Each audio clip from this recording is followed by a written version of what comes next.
Hello friends, welcome back to our channel Mahavir study point. सुबह के इस हिंदी के सेशन में आपका स्वागत है। आज हम लोग का एसएससी जीडी का प्रैक्टिस सेट नंबर 3 होने वाला है हिंदी का। तो चलिए आज का क्लास हम लोग स्टार्ट करते हैं। रोज़ सुबह 6 बजे आपका हिंदी का क्लास, 10 बजे मैथ्स और शाम 5:30 बजे रीजनिंग का प्रैक्टिस सेट कराते हैं।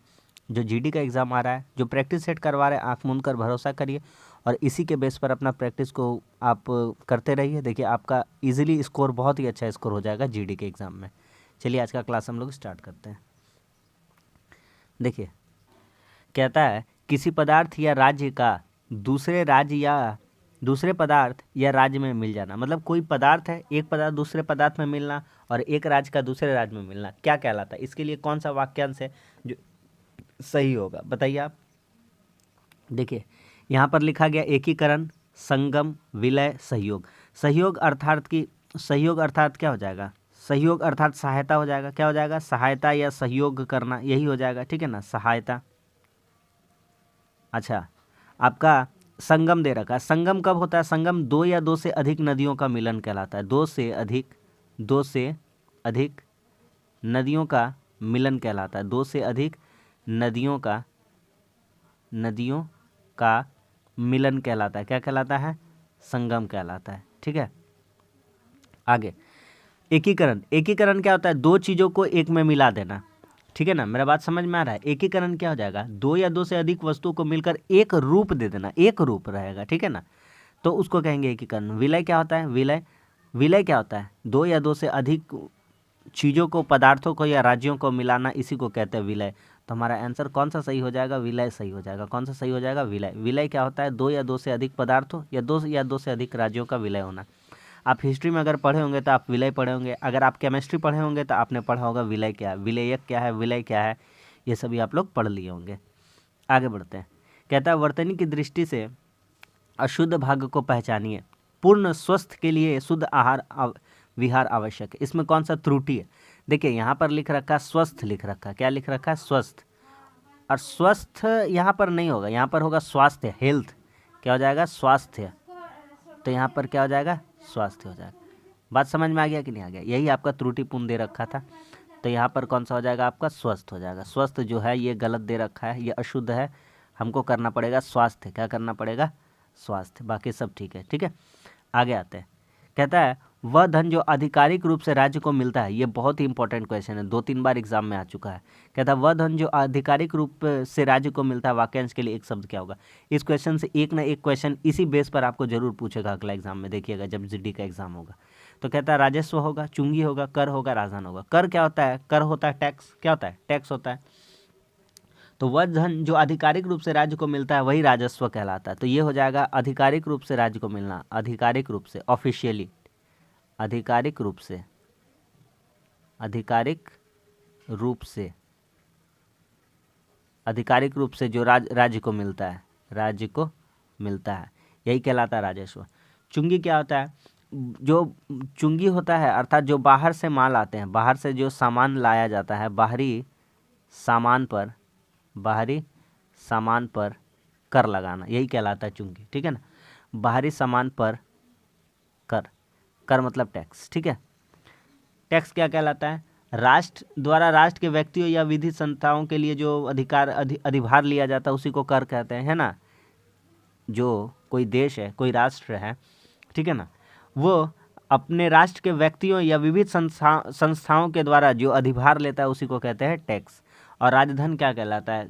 राजकोष कहलाता है। राजकोष में जो जमा धन रहता है, राज्य कोष में जो जमा धन रहता है, राज्य कोष में जमा धन, राज्य कोष में जमा धन, ये क्या कहलाता है? राजधन कहलाता है। तो हमारा आंसर हो जाएगा ऑप्शन नंबर 1। सबका डिटेल एनालिसिस करते हुए चलेंगे, ठीक है। ऑप्शन नंबर ए सही हो जाएगा। आगे बढ़ते हैं। कहता है साहसी व्यक्ति डैश हो जाता है, कछुआ चैर जीव प्राणी है। तो आप एकदम आराम से यहाँ से सेकंड ऑप्शन से मार दीजिएगा, बोलिएगा हाँ ये तो बचपन से पढ़ते आ रहे उभयचर। क्या पढ़ते आ रहे? उभयचर। और इसका पढ़ते आ रहे हैं साहसी अर्थात क्या होता है? अभय। अभय अर्थात जो भय ना खाता हो, जो भय ना खाता हो। तो यहाँ दोनों का मीनिंग लिखते हैं। अभय, अभय अर्थात न भय। अभय अर्थात क्या हो जाएगा? न भय, यानी कि जो भय नहीं खाता हो। अ का मतलब ही बेसिकली हो जाता है न। और उभय, उभय का अर्थात उभयचर जो दे रखा है, उभयचर, उभयचर अर्थात जल में भी और थल में भी, दोनों जगह जो पाया जाता है उसको कहते हैं उभयचर। ठीक है, ऑप्शन नंबर कौन सा हो जाएगा? बी हो जाएगा। तो मेढक एक क्या कौन सा प्राणी है? उभयचर, यानी जल और थल दोनों में रहता है। कहता है निम्न से कौन सा हाथ का पर्यायवाची शब्द नहीं है? हाथ का पर्यायवाची शब्द, देखिए बहुत सारा आंसर आपको यहाँ पर खुद आता चला जाएगा कि हाथ का आपको क्या क्या आता है। सबसे पहला बात, हाथ का होता है कर। क्या होता है? कर। वो इनकम टैक्स वाला कर नहीं है, ठीक है ना। काम कर वाला कर नहीं है। कर मतलब हाथ होता है, कर मतलब ही हाथ होता है। बाहु मतलब भी भुजा, भुजा या अर्थात हाथ ही होता है। पाणी, पाणी अर्थात भी क्या होता है? हाथ होता है। और रहा दंत का सवाल, तो दंत, दंत मतलब क्या होता है? तो दंत मतलब क्या हो जाता है? तो दंत मतलब होता है दांत। क्या होता है? दांत। समझ में आ गया कि नहीं आ गया? तो ऑप्शन कौन सा सही हो जाएगा? ऑप्शन नंबर डी सही हो जाएगा। दंत इनमें से अलग है, यह पर्यायवाची शब्द नहीं है हाथ का। आगे बढ़ते, कहता कौन सा कुबेर का पर्यायवाची नहीं है? सिंपल वही बात पूछा है, तो कुबेर का पर्यायवाची देख लेते हैं। कुबेर का, तो कुबेर का पर्यायवाची शब्द दे रखा है। क्या क्या दे रखा है? किन्नरपति दे रखा है, ठीक है, धनपति दे रखा है, यक्षराज ये कहिए या यक्ष कहिए, एक ही बात दे रखा है, यक्ष दे रखा है। मुनि, मुनि, मुनि नहीं होगा, जो मुनि है मुनि नहीं होगा। ऋषि मुनिगण वो वाला अलग बात है। ऑप्शन नंबर डी है ये वाला, ये इसका पर्यायवाची नहीं है। आगे बढ़ते हैं, कहते हैं हिमालय की चोटियाँ तो डैश करती है, मुहावरा भरना है। ध्यान से देखिएगा क्वेश्चन को, मुहावरा भरना है, ठीक है। आपको एग्जैक्ट चीज़ नहीं भरना है, मुहावरे के तौर पर आपको यूज़ करना। हम बताते कैसे। राई का पहाड़, राई का पहाड़ का अर्थात होता है राई का पहाड़ बनाना, मतलब छोटी बातों को बढ़ा कर करना, जैसे तिल का ताड़ हो जाता है, ठीक है। आगे आते हैं, हिमालय की चोटियाँ तो गगन चुंबी है, आसमान चूमती है, आसमान से बातें करती है। तो मुहावरा आपको इसमें क्या लगता है? गगन चुंबी मुहावरा लग रहा है? नहीं। आसमान चूमती है मुहावरा लगना नहीं, आसमान से बातें करना। आसमान से बातें करना यानी कि अत्यधिक ऊंचाई। क्या होता है? अत्यधिक ऊंचाई, अत्यधिक ऊंचाई, इसका अर्थ ही हो जाता है क्या? अत्यधिक ऊंचाई, ठीक है ना, आसमान से बातें करना का मतलब। तो कौन सा ऑप्शन सही हो जाएगा? ऑप्शन नंबर सी सही हो जाएगा। क्या बात समझ में आ गया कि नहीं आ गया? ऑप्शन नंबर सी सही है। आगे बढ़ते हैं, कहता है भरत को कैकई की करनी पर करुणा आई। करुणा आई थी? नहीं, इसमें से आप देखिएगा ध्यान से। कहता है वाक्य में रेखांकित शब्दों को उचित शब्दों से बदले। करुणा, जो करुणा लिख रखा है, करुणा का मतलब क्या होता है? बेसिकली करुणा का मतलब होता है दया। करुणा का मतलब क्या होता है? दया। तो क्या जब भरत को कैकई की करने पर करुणा करुणा हुई? नहीं, करुणा नहीं हुई थी, क्षोभ हुआ था, दुख हुआ था। क्या हुआ था? दुख हुआ था, क्षोभ हुआ था। तो पश्चाताप करना अर्थात क्या हो जाएगा? पश्चाताप करना अर्थात क्या हो जाएगा? तो क्या कहता है? करुणा, करुणा का क्या हो जाएगा? क्षोभ हो जाएगा। क्या हो जाएगा? क्षोभ, ठीक है ना। दुख भी उसका एक ही बात है। तो दुख हुआ था, क्षोभ हुआ था। क्या हुआ था? क्षोभ हुआ था। जब श्री राम जी का वनवास हो रहा था, तो जो भरत है कैकई पर बहुत ही क्या, कैकई की उन जो कैकई ने किया था, श्री राम जी का वनवास किया था, तो उन पर भरत को बहुत ही मतलब दुख व्यक्त कर रहे थे, क्षोभ हो रहे थे, ठीक है। ऑप्शन नंबर डी सही है इसका। आगे बढ़ते हैं, कहता है एक संख्यावाचक विशेषण का उचित प्रयोग नहीं हुआ है। संख्यावाचक विशेषण कौन सा? संख्या। संख्या का अर्थात क्या जानते हैं? जो गिनती में आ सके, जो क्या चीज़ में आ सके? गिनती में। संख्या अर्थात क्या हो जाएगा? संख्या अर्थात हो जाएगा गिनती में आ जाएगा। जैसे कि आता है संख्यावाचक विशेषण में थोड़ा, बहुत, कुछ, ठीक है। बात समझ में आ रहा है? थोड़ा बहुत ये सभी किसके अंदर आ जाते हैं? संख्यावाचक के अंदर। अब देखिएगा ध्यान से, दुर्घटना में पहलवान को अधिक घाव हो गए, अधिक। हमारी बगियों में कुछ, महात्मा गांधी बहुत थोड़े, और नव्या के काले बाल है। कौन सा इसमें अलग हो जाए? अरे भैया इसमें तो कुछ नहीं बोला है, नव्या के काले बाल है, सिर्फ काले बाल। काले बाल से क्या संबंध हो रहा है? संख्या का कोई गिनती हो रहा है? नहीं। काले बाल है, कितने काले बाल है बताया गया है? नहीं बताया गया। तो यही ऑप्शन डी वाला अलग हो जाएगा, इसमें गिनती के जिक्र नहीं किया गया, लेकिन ऊपर वाले जितने भी थे इनमें गिनती का जिक्र किया गया, जैसे ये बहुत थोड़े। बात समझ में आ गया कि नहीं आ गया?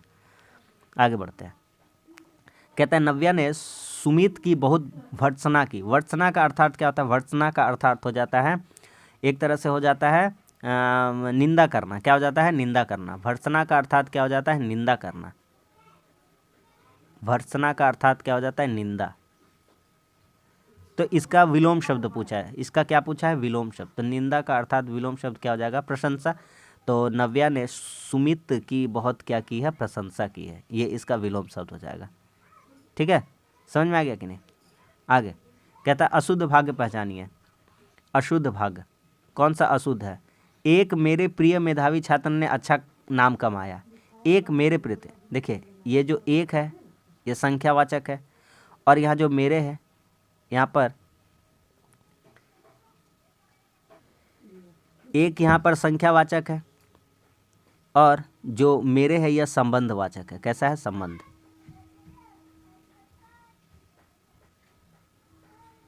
ये संबंधवाचक विशेषण है, और एक कैसा है? संख्यावाचक विशेषण।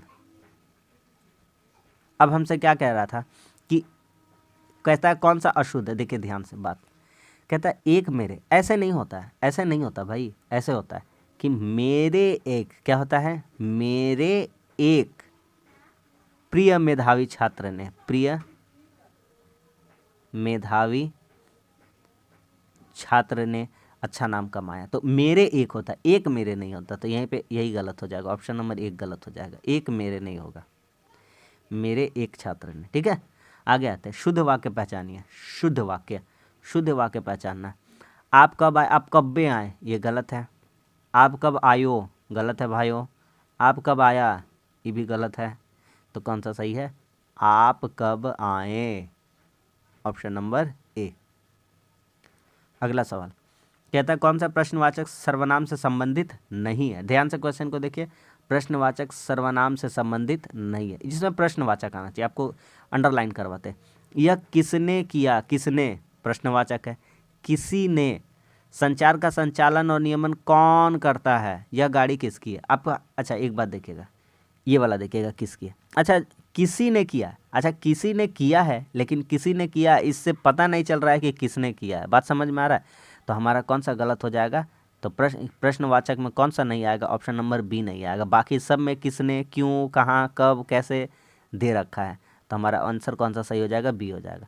प्रश्नवाचक मतलब समझ में आ रहा है? प्रश्नवाचक मतलब यहाँ लिख देते हैं, जैसे प्रश्नवाचक है, प्रश्नवाचक, प्रश्नवाचक, प्रश्नवाचक मतलब क्या क्या हो जाएगा आपका? किसने, क्यों, कौन, कब, किसका, ये सभी किसके अंदर आ जाएगा? प्रश्नवाचक के अंदर आ जाएगा। तो इसका ऑप्शन सही कौन सा हो जाएगा? ऑप्शन नंबर बी सही हो जाएगा। आगे बढ़ते हैं। कहता है बिना स्वार्थ के कार्य करने वाला। बिना स्वार्थ के कार्य करने वाला को क्या कहते हैं? तो बिना स्वार्थ के कार्य करने वाला को क्या कहते हैं? निस्वार्थी। क्या कहते हैं? नी मतलब ही हो जाएगा एक तरह से आपका नहीं। तो नहीं स्वार्थी यानी जो स्वार्थी न हो। ठीक है, ये बिना स्वार्थी का। सहायक, सहायक जो सहायता करता है, सहायक सहायता करने वाला। सहायक क्या हो जाता है? सहायता करने वाला, सहायता, सहायता करने वाला। हितैषी क्या होता है? हितैषी भला चाहने वाला, हित चाहने वाला। क्या क्या चाहने वाला? हित यानी अच्छाई चाहने वाला। हित, हित चाहने वाला, हित चाहने वाला। स्वार्थी क्या हो जाएगा? स्वार्थी, स्वार्थी, स्वार्थी मतलब जो लालच करता है, स्वार्थ, अपना स्वार्थ के लिए, वही बात। ऑप्शन नंबर ए सही हो जाएगा। इसमें क्या हो जाएगा? निस्वार्थी। क्या समझ में आ गया कि नहीं? आगे बढ़ते हैं। कहता है लेने के देने पड़ने। लेने के देने पड़ने क्या हो जाएंगे? मुहावरे।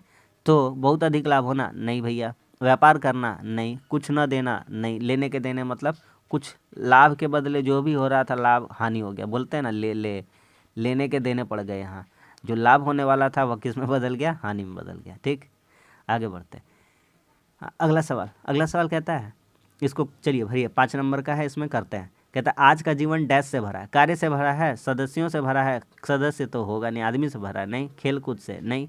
भाग दौड़ से, कार्य से, नहीं। कार्य से नहीं होगा, भाग दौड़ से भरा है। किससे भरा है? जो आज का समय है वह किससे भर रखा है? भाग दौड़ से। किससे? भाग दौड़। ठीक है, तो ऑप्शन नंबर कौन सा सही हो जाएगा? ऑप्शन नंबर सी सही हो जाएगा। नेक्स्ट क्वेश्चन आगे कहता है महत्वपूर्ण और अनिवार्य डैश को पूरा करने में अत्यधिक संघर्ष करना पड़ता है। तो महत्वपूर्ण और अनिवार्य अवसर, घटना, भावना, आवश्यकता, ये तीनों नहीं होगा। आवश्यकताओं को, किसको? आवश्यकताओं को, आवश्यकताओं को, इन्हीं को पूरा करने में भाग दौड़ वाला जीवन बना पड़ा है। ठीक है, ऑप्शन नंबर कौन सा आ जाएगा? डी हो जाएगा। आगे बढ़ते हैं।